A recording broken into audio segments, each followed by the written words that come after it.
Kerjaan Republik Indonesia Ida Fauzia menekankan Memorandum of Understanding atau MOU dengan Menteri Pertahanan Republik Indonesia untuk membentuk kurikulum bela negara bagi pekerja migran Indonesia. Nantinya kurikulum tersebut masuk ke dalam bahan pelatihan untuk para calon pekerja migran Indonesia sebelum berangkat ke luar negeri. Dengan demikian sudah tepatkah kurikulum bela negara bagi pekerja migran Indonesia? Saat ini kami sudah bersama dengan Ketua P3 WNI Pusat Penyelesaian Permasalahan WNI di Malaysia, Muhammad Zainul Arifin.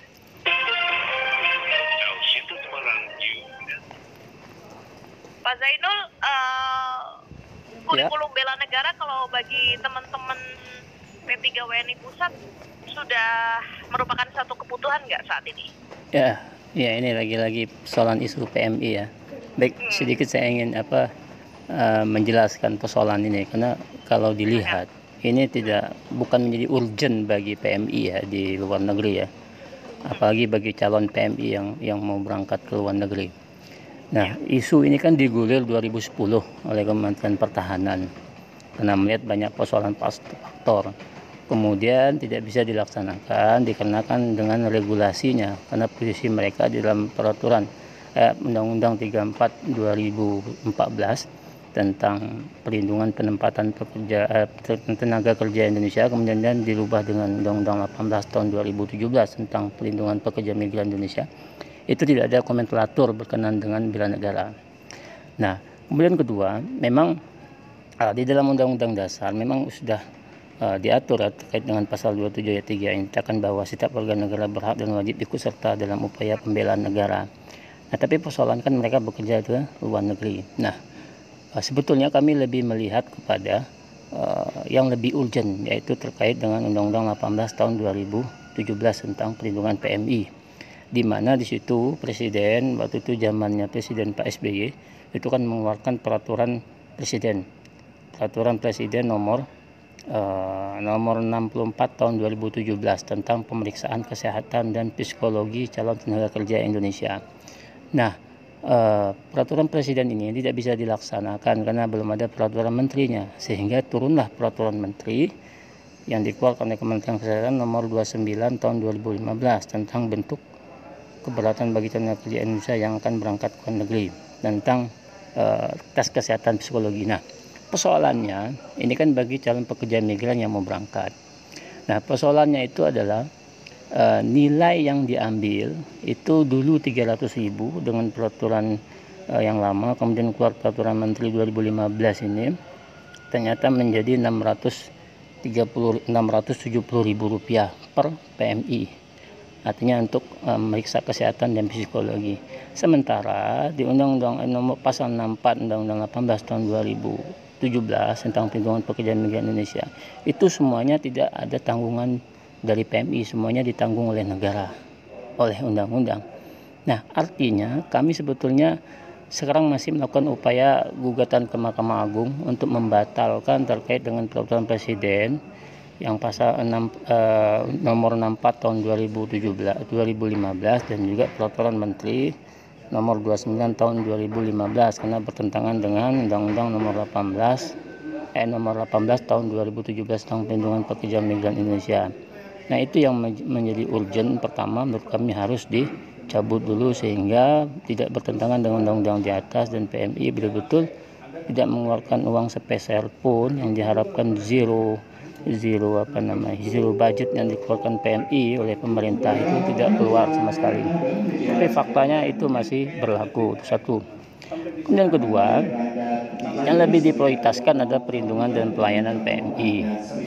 Nah, perlindungan pelayanan PMI kan di Undang-Undang 18 itu kan jelas, artinya PMI sebelum keberangkatan, kemudian pada saat keberangkatan, kemudian pada saat bekerja, kemudian setelah bekerja sampai ke Indonesia kan harus dilindungi perlindungan dan pelayanan.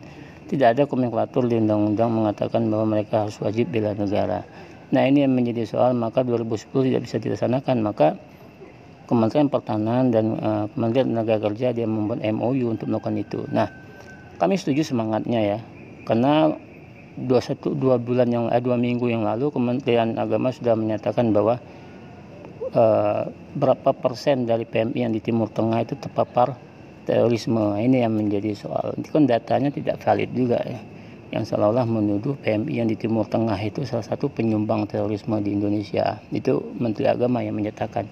Berangkat dari itu maka yang tertunda bela negara 2010 itu tahun 2010 maka mereka adakan lagi karena tweetnya statement dari Menteri Agama mereka digulirkan MOU 2019 ini karena Menteri Tenaga Kerja sama Menteri Pertahanan terkait itu. Maka kami memandang ini tidak menjadi urgent bagi PMI, tapi yang paling urgent adalah semangat untuk melakukan zero penempatan PMI di luar negeri tanpa biaya, tanggung pemerintah, kemudian perlindungan dan pelayanan harus dioptimalkan. Itu menurut saya sih, Mbak.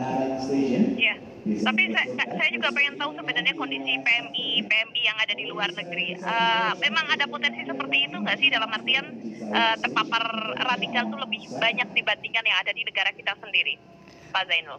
Nah, kalau situasi ya, kalau kita di Malaysia, aku rasa itu jauh dari kemungkinannya, tidak ada sama sekali. Kalau di Timur Tengah, kita sering koordinasi sama kawan-kawan. Memang ada beberapa yang mereka ikut pengajian-pengajian, tapi tidak sampai ekstrim yang dilakukan, yang diberitakan oleh Kementerian Agama kemarin. Ya memang seperti contoh di Hong Kong, memang ada 1-2 PMI yang ikut demo di Hong Kong dan diamankan. Kenapa ya? Karena mereka mengikut ajakan dari majikan. Kenapa mereka sampai seperti itu? Karena kewajiban pemerintah lalai. Tidak ada sosialisasi, tidak ada perhatian turun. Ini menjadi soal. Nah, menurut saya konsep bela negara ya kalau bukan hanya bagi calon PMI, tapi PMI yang saat bekerja kan perlu juga untuk dilakukan pemahaman itu. Tapi maksudnya bukan konsep bela negara yang kita pahami di Indonesia. Artinya kan banyak pola-pola yang dilakukan untuk seminar, FGD, kemudian diskusi, kemudian dan sosialisasi. Itu yang lebih harus diupayakan. Tapi sementara kan tidak sama sekali kayak di Timur Tengah.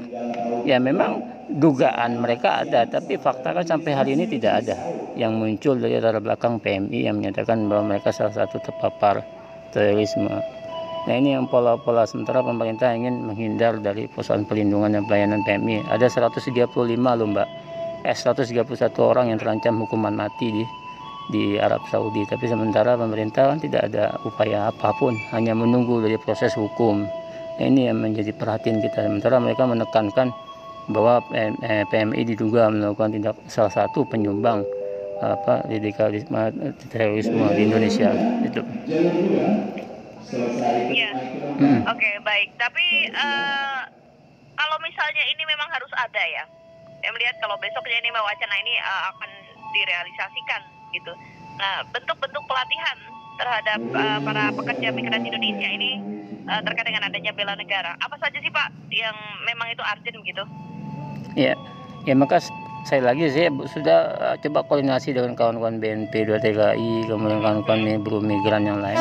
Sampai hari ini kami belum mendapat MOU itu ya, belum baca apa isi MOU yang dilakukan pemerintah. Dalam hal ini Tenaga Kerja sama Kemenhan itu belum baca. Nah, kalaupun itu terpaksa dilakukan dengan ikut dasar hukum Undang-Undang Pasal 27 dan Undang-Undang Dasar 27 Pasal 2 itu terkait pembelaan negara. Ya, kalaupun harus dilakukan ya salah satu yang harus masuk ke dalam nomenklatur pendidikannya itu bela negaranya itu. Ini kan bisa dilakukan oleh bagi PMI yang calon pekerja migran. Calon pekerja migran yang mau berangkat ke luar negeri. Nah, bagaimana persoalan pekerja migran yang sudah terlanjur berangkat ke luar negeri itu satu. Kan perlu ada peraturan teknis ataupun seperti apa kurikulum yang akan dilakukan. Kemudian kedua, terkait dengan pelatihan di bela negara itu yang jelas kami minta kalaupun dilakukan harus gratis ya. Karena amanat Undang-Undang 18 tahun 2017 artinya tidak boleh ada pembayaran sama sekali, kalaupun ada tambahan dan lain-lain menjadi soal. Kemudian ketiga, isi dari kurikulum pendidikannya itu ya di samping bukan bela negara cinta tanah air, tapi kan harus juga berkenaan dengan hak dan kewajiban mereka. Jangan diminta kewajiban aja untuk bela negara, tapi negara tidak hadir untuk membela kewajiban mereka. Nah, ini yang menjadi soal, artinya negara menuntut mereka untuk melaksanakan kewajiban, tapi sementara negara tidak melaksanakan kewajibannya. Nah, jadi terkesan tidak sinkron dan juga tidak seimbang begitu ya, ya Pak? Faktanya begitu. Artinya pemerintah menuduh ada oknum-oknum PMI yang terjadi radikalisme terorisme, tapi kan faktanya tidak ada satupun PMI yang ditangkap. Nah, kemudian tapi faktanya PMI yang hukuman mati, kemudian dianiaya, dizolimi itu banyak. Maka peran pemerintah ya harus seimbang lah. Jangan sampai meminta kewajiban sementara haknya tidak dilaksanakan itu. Ya. Sekali lagi kalau saya berbicaranya kalau sudah diwacanakan pastinya sudah misalnya memang kurikulum ini nanti akan diwajibkan bagi para PMI yang nanti akan berangkat ke luar negeri atau ke tempat kerjanya masing-masing, ke negara masing-masing. Keseimbangan seperti apa yang paling urgent juga yang harus diberikan kepada para PMI ini, Pak? Ya, yang pasal 1 yang jadi pertama adalah negara harus betul-betul hadir ya menjawab persoalan PMI ya. Artinya perlindungan dan pelayanan mereka yang harus dioptimalkan. Itu wanti-wanti kita dari dulu udah bilang perlindungan pelayanan itu harus dioptimalkan. Seperti apa perlindungan, seperti apa pelayanan ya lihat aja di KBRI, di KJRI buat perpanjangan paspor segala macam tidak ada pelayanan yang baik buat mereka. Itu satu. Kemudian kedua, kalaupun ini harus dipaksakan dilaksanakan, ya lagi-lagi tidak ada biaya tambahan. Karena kan bisa bila negara 2-3 hari kan, ya lagi tidak bisa biaya tambahan dan memberatkan PMI untuk melakukan itu. Nah kemudian yang ketiga, ayo pemerintah harus betul-betul lah, artinya betul-betul komitmen untuk melindungi PMI. Kami lebih menekankan ke itu selama ini yang kita lakukan, perlindungan dan pelayanan. Yang lain-lainnya saya rasa tidak menjadi soal. Itu sih Mbak. Ya Pak Zainul, saya minta harapan Pak Zainul kepada pemerintah terkait dengan adanya wacana ini, Pak. Ya itu lagi, ya pemerintah jangan minta kewajiban PMI. Saya rasa PMI 155 triliun uang PMI dari remittance itu sudah dikasih ke negara ini. Mereka tidak menikmati jalan, mereka tidak menikmati kesehatan, mereka tidak menikmati perlindungan, tapi mereka nyumbang 155 triliun untuk negara 2018 per tahun 2018. Artinya kewajiban mereka sudah laksanakan dari hal devisa negara. Kemudian mereka diminta lagi untuk berkewajiban membela negara untuk diri mereka di luar negeri, jangan sampai terjadi selalu terjadi cinta tanah air dan lain-lain. Tapi sementara negara tidak hadir ya. Menurut kami negara belum hadir untuk memastikan perlindungan dan pelayanan bagi PMI di luar negeri. Kemudian terakhir, apa bedanya dengan MPR? MPR kan sekarang melakukan kegiatan 4 pilar ya. Seluruh Indonesia dilakukan 4 pilar, cinta tanah air, undang-undang dasar dan lain-lain. Tapi bagaimana dengan PMI yang ada di luar negeri? Saya rasa MPR juga harus memperhatikan itu kan. Untuk melakukan 4 pilar cinta tanah air itu lebih urgent, artinya lebih mendekatkan ke mereka tentang cinta tanah air melalui 4 pilar yang menjadi simbol dari MPR itu sih.